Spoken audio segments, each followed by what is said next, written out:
Hello, Assalamualaikum warahmatullahi wabarakatuh. So, pagi ni Chef buat satu session postmortem sebab ada trader-trader yang dia sharekan portfolio performance and then tanya balik laluan performance portfolio masing-masing. So, Chef, kalau kita tengok hari-hari yang kita buat session tu, okay, lagi-lagi masa market tak cantik. Kalau kita dapat recall balik pada 10 hari bulan Mac, 10 bulan 3 lebih kurang dalam 2 minggu lepas lah, masa market dalam keadaan orang kata menakutkan. Okay? Tapi bila kita ada ilmu ni kawan-kawan, kita boleh buat sesuatu. Semoga video ini saya bagi sedikit booster lah untuk anda explore. Dalam ketakutan anda melihat market jatuh tu, sebenarnya kita kena selak-selak peluang yang ada. Dekat situ yang mahalnya dia. So, saya ada sediakan satu video lah. Tapi video ni a bit interesting lah. Tapi tak boleh lah tunjuk semua. Permulaan daripada satu case study untuk satu saham pada 10 Mac. Ketika market dalam keadaan menakutkan, kita berjaya buat intraday. Saya sangat jarang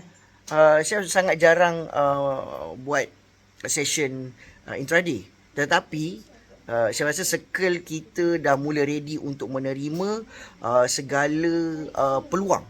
So, ada masa kita boleh intraday, ada masa kita boleh swing, ada masa kita boleh position, tak ada masalah. Tapi waktu tu kita buat session tu dalam setengah jam, kita dapat untung cepat lah dalam setengah jam tu. But then, saham itu sebenarnya permulaan kepada kenaikan yang sangat banyak. Apa ke sahamnya tu? Yuk kita tengok.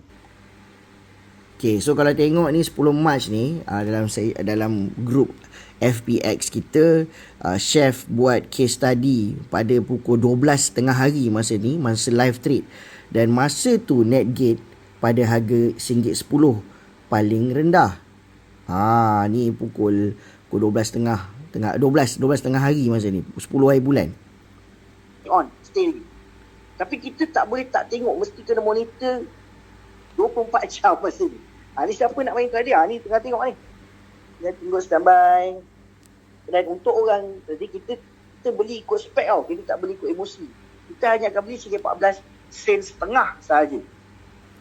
Okay, so tadi pukul 12 kan? Nampak? Pukul 12 kan? Kita starting pukul 12. Kita start nampak ada ruang lah. Adalah setup indicator yang